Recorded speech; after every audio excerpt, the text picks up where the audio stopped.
Salam sejahtera, terima kasih karena bersama dengan saya di Nazilin Unity Channel. Keputusan paling mengejutkan di Malaysia. Diumumkan, pengampunan Najib 60% India sokong, 95% Cina bantah. Laporan ini dipetik daripada Malaysia Kini. Tak tahulah dari mana sumber ini, tetapi agak mengejutkan. Bagaimana pula 60% India menyokong, 95% pula Cina bantah. Kenapa pula dua bangsa ini saja yang keluar? Adakah tidak pula disenaraikan bangsa Melayu? Itulah yang menjadi pertanyaan netizen. Menurut laporan di Malaysia Kini ini, majoriti masyarakat India menyokong permohonan pengampunan bekas Perdana Menteri Najib Razak menurut satu tinjauan oleh Merdeka Center. Rupa-rupanya tinjauan Merdeka Center yang melaporkannya. Tinjauan yang dijalankan atas permintaan projek sama itu mendapati 62.2% responden kaum India menyokong usaha Najib mendapatkan pengampunan, diikuti Bumi Putra Islam 50.5% dan Melayu 43.0%. Saya rasa ini satu dapatan, ini satu peratusan yang mengejutkan ramai orang. Tentunya ianya akan membuatkan kita tertanya-tanya, kenapa 62% ini atau 60% India ini menyokong, kenapa pula 95% Cina membantah? Ini menjadi pertanyaan, persoalan besar yang entahlah, kita pun tertanya-tanyalah kan, begitu. Walau bagaimanapun, rangka ataupun angka yang menunjukkan ditulis Bumi Putra Islam 50.5% dan Melayu 43.0% menjadi tanda tanya kita. Adakah ini adalah penyokong Najib ataupun secara berkecuali? Namun begitu, sebanyak 95% masyarakat Cina membantah permohonan tersebut. Diikuti bukan Bumi Putra atau Bumi Putra bukan Islam, maafkan saya, Bumi Putra bukan Islam sebanyak 51%. Tinjauan ini dijalankan antara 27 Mac hingga 17 April tahun ini, melibatkan 1.210 responden berumur 18 tahun ke atas. Temu bual dilakukan melalui panggilan telepon dengan kadar ralat sebanyak 2.82%. Responden tinjauan dipilih melalui kaedah pensempelan berstrata rawak berdasarkan etnik, jantina, umur dan negeri. Merangkumi semua 222 kawasan parlimen di 13 negeri dan 3 wilayah persekutuan. Pada Ogos tahun 2022, Mahkamah Persekutuan mengekalkan sabitan Najib Razak atas 1 pertuduhan penyalahgunaan kuasa, 3 pertuduhan pecah amanah jenayah dan 3 pertuduhan pembunuhan mengharam. Mahkamah kemudian menjatuhkan hukuman penjara 12 tahun ke atas bekas ahli parlimen Pekan itu serta mengenakan 210 juta. Sokongan penyokong PN. Bagaimanapun, pada Februari tahun lalu, Lembaga Pengampunan mengurangkan tempo penjara Najib ke 6 tahun dan denda kepada 50 juta ringgit. Walaupun tidak mengejutkan ramai, penyokong BN menyokong usaha pengampunan Najib, namun terdapat juga sebilangan besar penyokong PN turut memberikan sokongan. Bayangkan, ini satu benda yang memang di luar jangkaan kita semualah. Kenapa tiba-tiba PN pula mahu menyokong Najib daripada hukuman penjara? Kenapa mereka sokong? Agak-agak apa pula pendapat kamu? Sila berikan komen kamu, kenapa Perikatan Nasional tiba-tiba memberikan sokongan. Sebanyak 67.7% penyokong BN menyokong tindakan itu dan 44.6% penyokong PN juga turut menyokongnya.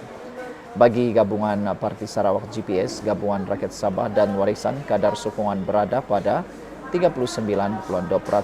Penentang paling tegas terhadap rayuan pengampunan Najib ialah penyokong Pakatan Harapan 87.3%, diikuti pengundi lain 57.1%. Penyokong parti dari Malaysia Timur 54.9% dan penyokong Perikatan Nasional 46.1% menurut laporan berkenan.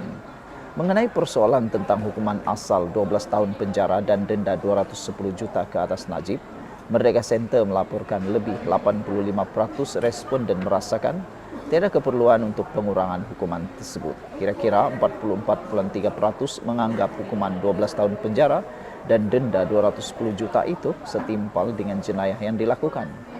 Sebanyak 40,8% pula menganggap hukuman itu terlalu ringan. Ini mencadangkan bahwa 85,1% responden tidak melihat keperluan untuk meringankan hukuman atau menukar penalti asal. Menurut laporan itu lagi, dua pendirian utama sama ada hukuman setimpal atau terlalu ringan merupakan pendapat paling populer merentasi pelbagai segmen masyarakat.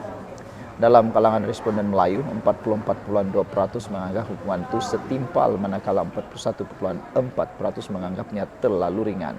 Malah dalam kalangan responden yang cenderung kepada BN, 48,9% bersetuju hukuman itu wajar, sementara 32,8% menganggapnya ringan. Ratusan yang melihat hukuman itu ringan lebih tinggi dalam kalangan graduan college dan mereka yang berpendapatan isi rumah 4.000 ke atas. Wow, ini satu dapatan yang luar biasa. Berapa komen daripada netizen tentang isu ini? Harimau satu kata, kaum ini nak bersihkan nama Jolo. Walaupun satu dunia tahu Jolo ini perasuah nomor 1. Walaupun penglibatan Jolo dalam 1MD begitu besar, mereka jarang cakap pasal Jolo, kata Harimau satu. Black Panther kata, ada yang menuduh kaum Cina suka berasuah. Tapi kenapa mereka yang paling ramai benci tokoh rasuah, kata Black Panther. Sebelum kita berpisah, jangan lupa tinggalkan komen Anda, tekan butang subscribe. Jumpa lagi, bye-bye. Salam sejahtera, terima kasih karena bersama dengan saya di Nazalin Unity Channel. Ada orang kata padan muka Papa Gomo. Siapa suruh dah terlalu mencari populariti, publicity murahan sampai sanggup melakukan kebodohan melampau di mahkamah, kata mereka.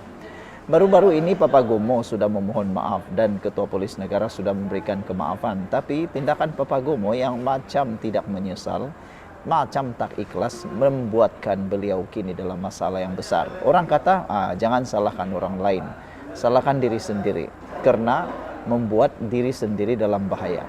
Jangan pula salahkan diri orang lain. Hari ini akhirnya Ketua Polis Negara mendapat kemenangan besar di mahkamah apabila dibenarkan memulakan prosiding komital yang kedua.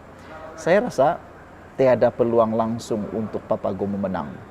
Dan kalau Papa Gomo minta maaf lagi, saya rasa Ketua Polis Negara tidak akan melakukan kesilapan kali kedua yang boleh kata merugikan Ketua Polis Negara. Saya rasa itulah kesilapan terbesar Ketua Polis Negara dan juga Papa Gomo. Kesilapan Ketua Polis Negara menerima permohonan maaf Papa Gomo. Kesilapan Papa Gomo pula ialah menghina mahkamah. Padan muka dialah, kata netizen. Mahkamah Tinggi di Kuala Lumpur hari ini membenarkan permohonan Ketua Polis Negara Tan Sri Razaruddin Hussein untuk memulakan prosiding komital kedua terhadap penulis blog Papa Gomo kerana melanggar syarat permohonan maaf yang diperintahkan oleh mahkamah sebelum ini. Permohonan itu berkaitan kes saman 3 juta ringgit yang difailkan Razaruddin terhadap Papa Gomo atau nama sebenarnya Wan Muhammad Azri Wan Deris berhubung dakwaan memfitnah yang turut membabitkan Perdana Menteri Datuk Seri Anwar Ibrahim. Pesuruhjaya Kehakiman Gan Chek Cheong membuat keputusan itu selepas mendengar hujah peguam Ram Kumar yang mewakili Razaruddin dan Muhammad Rafiq Rashid Ali bagi pihak Wan Muhammad Azri. Pendengaran interparti bagi perintah komital ditetapkan pada 30 Jun jam 10 pagi dan kehadiran defendant adalah diwajibkan, katanya. Mahkamah turut memerintahkan penulis blog itu memfailkan afidavit jawapan pada atau sebelum 23 Mei ini, manakala afidavit balasan Razaruddin pada atau sebelum 6 Jun serta hujahan bertulis atau pada sebelum 20 Jun. Terdahulu Ram Kumar berhujah defendant sepatutnya mendiamkan diri selepas membuat permohonan maaf di mahkamah pada 30 April lepas. Pada 1 Mei lepas, defendant dengan sengaja menerbitkan satu video menerusi TikTok Papa Azri serta YouTube Se-Azri dan kenyataan itu bertentangan dengan permohonan maaf yang telah dipersetujui dalam perintah komital sebelum ini.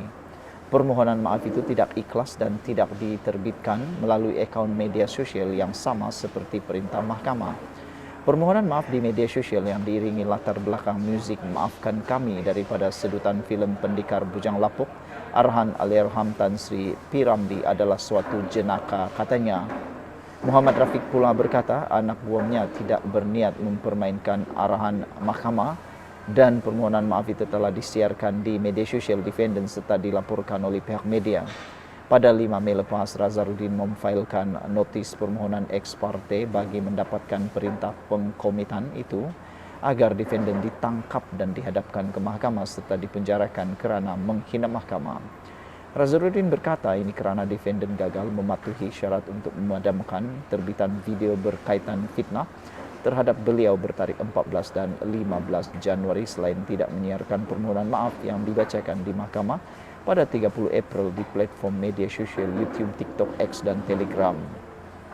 Sekian dulu untuk kali ini dan lebih hebat lagi, instruksi melarang Wan Muhammad Azri dan wakilnya daripada menerbit menyiarkan kenyataan fakta di semua platform media sosial sebenarnya ditujukan kepada Nazarudin Hussein. Sekian dulu, kita jumpa lagi. Bye-bye.